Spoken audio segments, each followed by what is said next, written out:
Okay, and we are live on Leadership Redefined. We have a busy day at Leadership Redefined. This is, I think, our third podcast of the day, but we saved the best for last, Gretchen, right? This is, here we go. I probably offended the first two, but it's okay. So we have, as we know, with Leadership Redefined, welcome everybody to Redefined. Welcome, Anthony, welcome, Rich, and welcome, Gretchen. Thank you. We have a guest that's from out here in Colorado with me, where I am. And a different guest than we would normally have on here because it's in a different space. I don't think we've had people from the cybersecurity space before. Gretchen is here. I'll let her introduce herself in just a minute, but she's got some really wonderful ideas around cybersecurity, leadership in general, and sort of that crossover between we are in K-12 higher ed and some corporate, and Gretchen has some really good life experience. She's not only in academia, you have some other experience as well. I'll let you speak to that. Welcome, Gretchen. How are you? I am great. Thank you so much for the opportunity, Al. I appreciate it. Great. So if you could just do a brief intro for the audience, and then we'll get into talking about your leadership style and some of the things that really drive you, that motivate you in this space. Well, thank you. Yes, I started as a Russian linguist out of college. I was a language junkie my whole life. Then I spent 25 years working for the military and the intelligence community, which is where I encountered cybersecurity in the early 1990s. And then I moved through that, changing jobs, leadership opportunities, right? You were talking about that. So I didn't stay in the same job for 25 years. I probably was in a different job every 3 years, which was really fun to explore and get that leadership ability of learning how to lead in different situations with different groups. And then when I left the government service, I came into the education sector, and it was a bit of a fluke. It was a chance meeting with the president of our local Pikes Peak Community College. But when we got talking, we figured out that there's some really big things that need to happen in regards to cybersecurity and education, not least of which is all the stuff you guys have been involved with in K-12, right? It starts down there and it's got to move through. You can't start at the top and work down. You've got to do it as a whole community and ecosystem effort. And so I worked there for 5 years putting their program together, and was fortunate enough to be invited to come to UCCS, University of Colorado, Colorado Springs, and run their program. I'm the director of cybersecurity programs there, and we're very excited. We have a state legislative bill that's giving us money each year to do some really neat and innovative things and building partnerships across the community and the ecosystem. So thank you for allowing me to be here today. So Gretchen, if you could just set up for us cybersecurity, why, obviously I've been in the space for a couple of years now, cybersecurity in education overall, you mentioned K-12, why is it such sort of a hot area or hot topic of discussion, of focus for those people out there that don't really know? They hear it in the news, right? We were talking about solar winds and different cyber attacks that have happened and escalated now exponentially since COVID has started. Why cybersecurity? Just sort of set it up for the folks that don't know why the focus and why this is such a really big and important trend that we're headed towards or involved with at this stage in education. You're right, Al. A lot of people see that word and go, oh no, they get really scared or get overwhelmed or get really concerned because, you can look up the definition of cybersecurity with any government agency and you can come up with 70 different definitions from 70 different organizations, right? So it's one of those things that's still evolving. And because it's evolving, it makes it a challenge, right? We want to get ahead of it. We want to have that interaction and we want to educate people. One of the biggest things that is my soapbox is that cybersecurity isn't just for the tech guys. Everybody has a role in cybersecurity, and we really have to make sure that we are thinking ahead. We're thinking to those jobs that don't exist, right? To the problems that haven't happened yet. And if we don't do that, then we're not really doing what we're supposed to do in education. We've got to build the tools and the capabilities, not just have specific objectives that we're going to meet. And yes, the state in K-12 gives you core curricular objectives, right? And you get stuck in that. But to me, cybersecurity is something that everybody thinks about. If you have one of these, you're involved in cybersecurity. If you have a doorbell that has a video camera, you are involved in cybersecurity. If you go online to make your medical appointments to go see your doctor, you're involved in cybersecurity. So it's something that a lot of people think it's over there when really it's right here. Mm-hmm. And so that's one thing that really connected with me, because when we first started looking at cybersecurity in the 1990s, it was very much a government entity kind of policy level kind of discussion, but now it's down to the individual interaction. And that's something that makes it more exciting, more challenging, right? And more important. So all of us here have had the experience of building program in K-12 and higher ed. How is, and Rich and Anthony, please chime in as well. How do you lead a program? And you alluded to this a little bit, but if you could elaborate, how do you lead a program that literally, and if you don't know this about cybersecurity, it could change within a semester, like what you need to focus on. It's changing that fast. The industry, as far as what's available job-wise, what careers, what you need to focus on, what you need to include in a program. So how do you do that? Is it your background that's helped you do that? Or is it your leadership style overall, your personality? Like, how do you do that?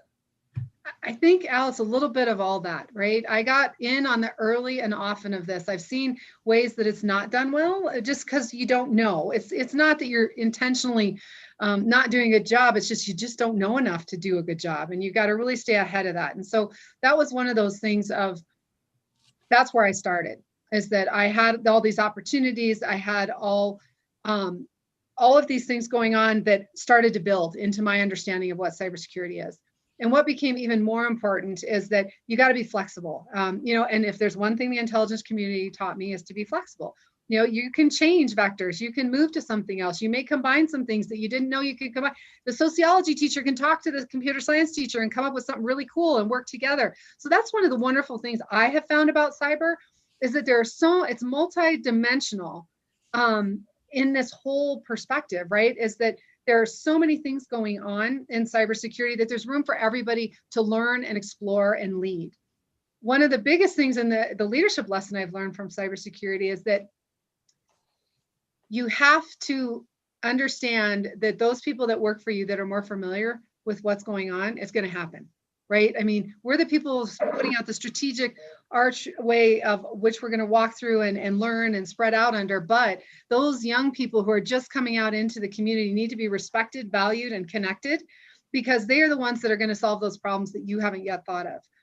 The biggest thing for me is being flexible means building partnerships, because we were talking earlier, education does not turn on a dime. It's kind of like an aircraft carrier, right? You got to go through and get all the passages and the program coordination and all this other stuff. But there are ways dynamic by creating partnerships, by working with K-12, coming up with community and industry ways to engage students, to give them hands-on training with the real stuff that's happening right now. So you teach the theoretical part, you hand them over to industry or the community and have them actually start working with it. And I think that's where you keep your relevance and you start getting on that edge of doing what's in the future, like making sure that you are reaching out into those unknown places instead of falling back on tradition and maybe methodologies that might not always be best. One of the neatest things I think going on in cybersecurity is the Department of Labor apprenticeship program.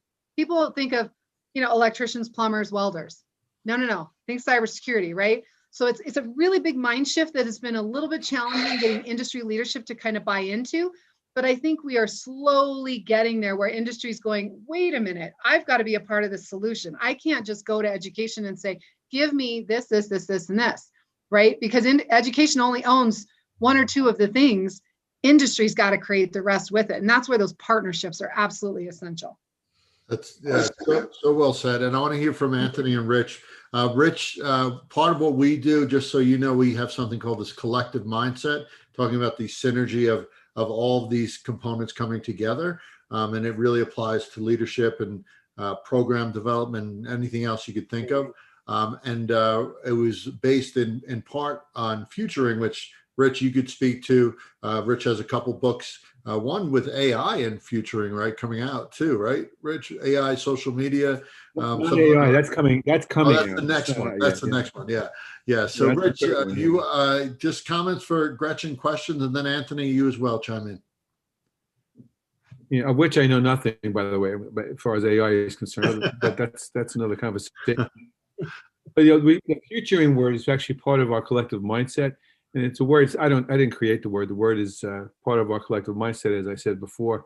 It's about a set of dispositions, which you really enunciated beautifully, and a set of I don't like this word. It's the first word I can think of. Competencies, where folks need to truly anticipate, what I don't like this word either. The trends that may be out there and how they intersect with other things to create things we haven't even projected towards yet.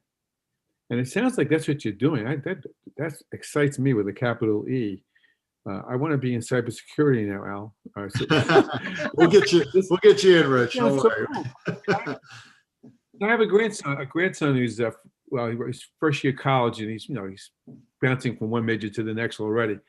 Who was talking about getting into trying to I forget the word he used, white hat, or White hat hacker. Yeah. White hat, he was into gray that hat, for about black hat hackers. Yep. Yep. yeah. Now he's not into it anymore. But I said to myself, this is exactly the kind of things that a kid like him, should be paying attention to because of the boundless opportunities to grow and to really contribute to things that we have not. I know I have not been totally sensitive to at all. Wow, it's a wide open field. Usually I have all kinds of questions, Gretchen, but those are comments more than questions. So you can comment on something I said, that'd be great, but otherwise we'll pass it over to Anthony.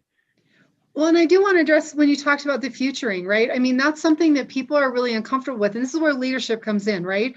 It's not like I have the answers. It's I want to facilitate that vision and that exploration that you have. And I know teachers do that all the time. So to me, teachers are always leaders. But, in industry, it's kind of hard to get people to say, yes, just go out that direction over there and spend some time over there and figure it out. Whereas, a lot of times in industry, it's no, you've got to get to this wicket in this place with this amount of money and do that. And so it's really hard to change that mindset, and being able to lead in that environment, I think, is really challenging. So not only do we want to understand the technical future of what's happening, but how organizations and people are going to function. What is leadership now the same of what we're going to need 20 years from now? That could change hugely. Amen. You're gonna be crazy. Amen. Actually this sets of skills and competencies, strategies are probably the best word that I haven't created. I've caught them from a lot of research that they do not use in schools. They're not used in schools, not with any kind of, not across the board. And I'm not aware of it in colleges either, though I don't claim to have a monopoly on understanding what all colleges do as far as this is concerned. And it's concerning to me personally because they shouldn't be the exclusive domain of people who are cybersecurity experts necessarily. They should be part of how we approach most anything. Even like, not to drift off too much, but when Biden the last week said what was the word he said? We're going to win the future, was the word I think he used. Yeah. We talked about the infrastructure. The infrastructure needs for a $2 trillion expenditure over 8 years. That was futuring.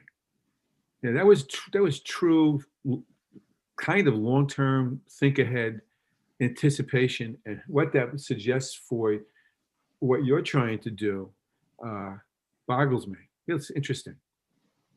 Awesome. Anthony, thoughts, question? Well, you've helped to expand and broaden my very limited understanding of cybersecurity. So I guess those ideas that I wanted to pitch at Hollywood, like Law and Order cybersecurity or CSI cybersecurity, probably more. It's more into futuring, because the connotation to me has always been just the whole word security. It's always like protection against the threats, but it's in this realm, it's not just protection against the threats that are in existence. As you're saying, it's the protection against the threats that we don't know exist yet. And I mean, that's just such an exciting profession. I had begged my son.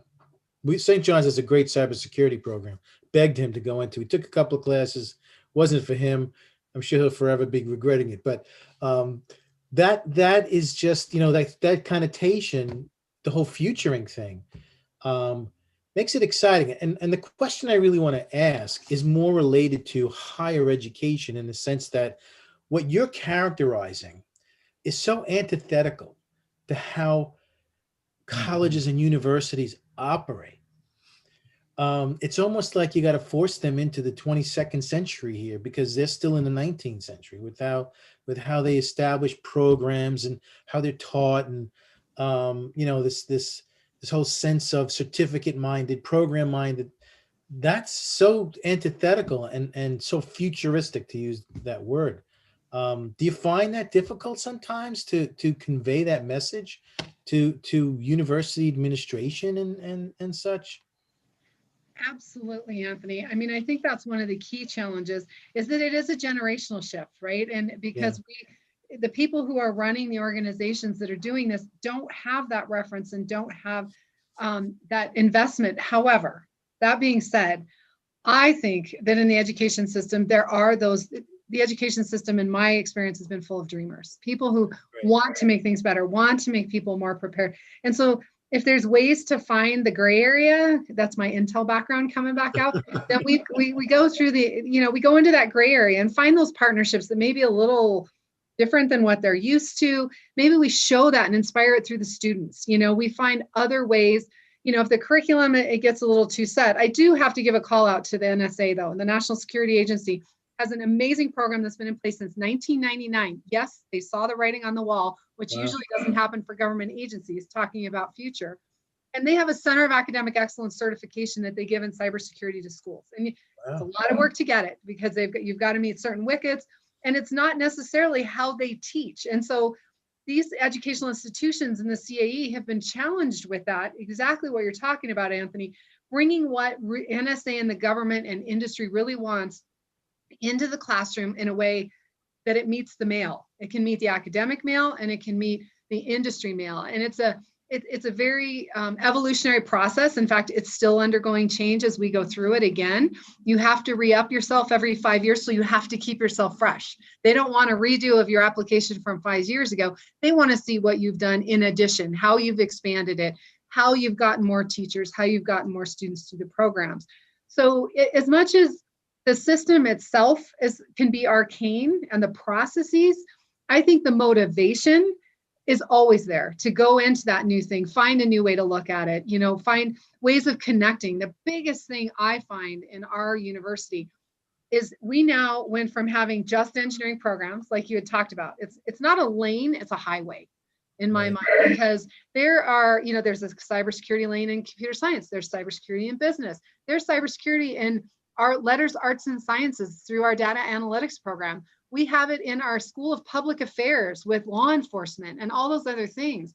And it's not just the technical protection, it's the policies, it's the risk management. It's, some threats you can defend against. Some you just got to mitigate the impact of what happens. And you've got to figure out how to make that math work and learn when you're doing which part of that. And I think by having diverse programs, I think that's how we get there, is that it's not all in one bag. Your eggs aren't all in one basket. Right. You've got them spread out across the industry. And so you can have those conversations and get into those gray areas by getting business to work with letters, arts, and sciences, or getting engineering to help out in a K-12 program, or creating those partnerships that really make this work. See, I never thought of it that way. That's truly interdisciplinary. Yeah, that's exactly what I was going to say. Truly is. I never thought of it that way. We always think of it as, this myopic, it's all about computers and technology, but my God, you're right. It's a whole broad spectrum of different thinking and different, knowledge bases. Yeah, cybersecurity And the is chance really, for cross-pollination is amazing. yeah, exactly. Cybersecurity is really unique, as Gretchen knows, in that for it to succeed, thrive, you need that cross-pollination. You need to have sociology, psychology, technical aspects, the history of how this, manifests, and all that stuff has to be there in a good quality cybersecurity program. And it's honestly a model for a lot of different programs, because we have this siloed nature, right, in higher education, and to some degree, to a large degree in K-12 as well, by subjects and grades, and you have very, very much siloed in nature. So for you to sort of be successful in what you're doing, you almost have to do that. But trying to explain and actually manifest and have that come to fruition within the confines of a traditional system, that's where the challenges come in. And it sounds like you, and I know some of the stakeholders and Dr. TJ that you have involved, part of this is building the forward thinkers that you need to be involved, right? And Yep. working with a team that has the capacity to future, the ability to stress, all that stuff has that, right? That's part of this, yes? Yes, absolutely. What's really amazing when you talk about it is it's that diversity of perspective. You can solve a problem and determine who's a threat.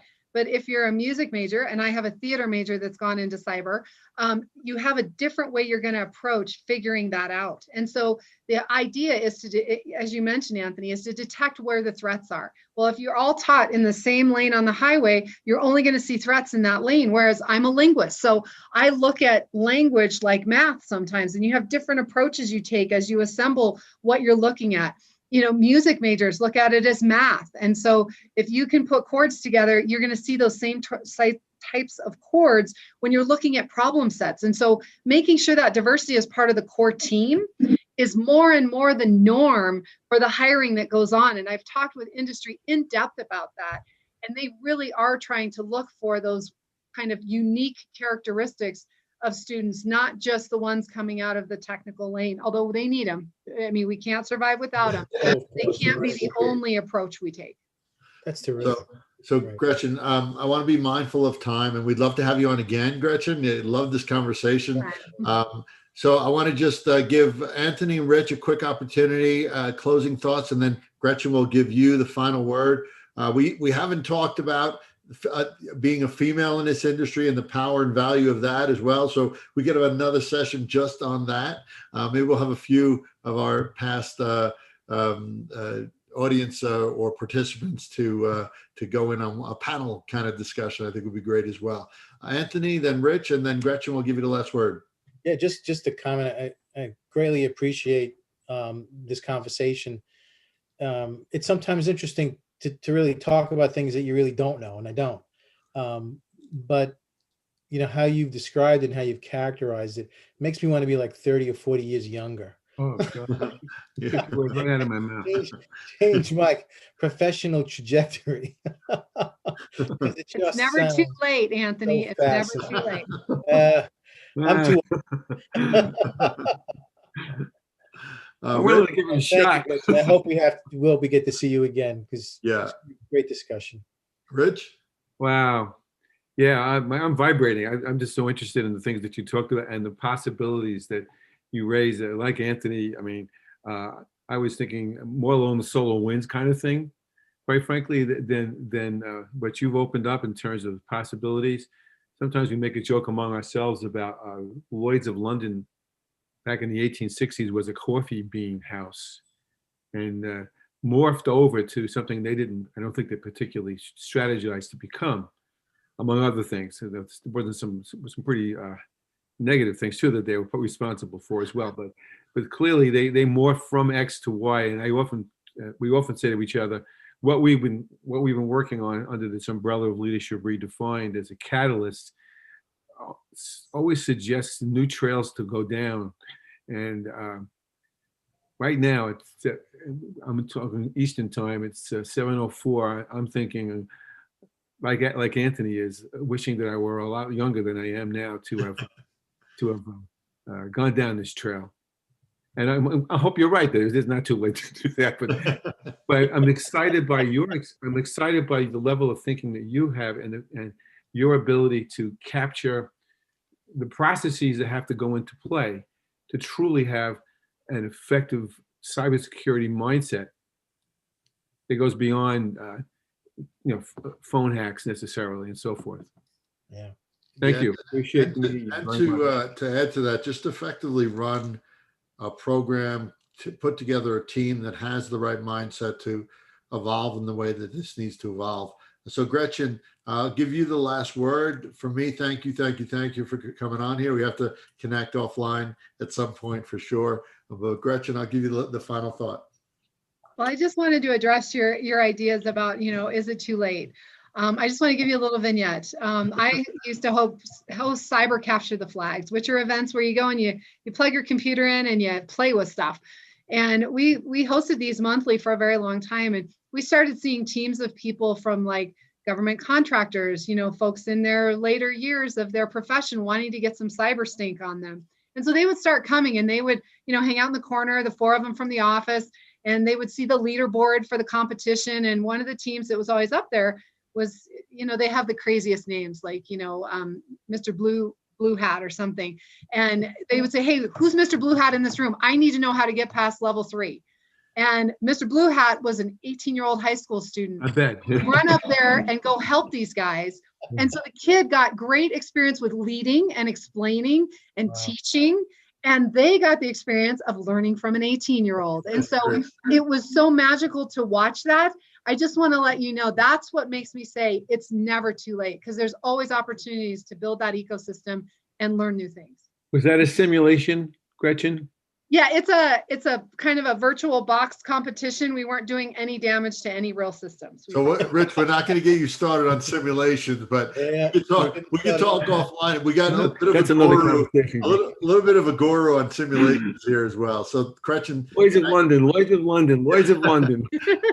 Gretchen, thank you so much again. Hopefully, we can connect with you soon. I really appreciate your time, your insight. Always a pleasure just talking to you in general. But thank you so much.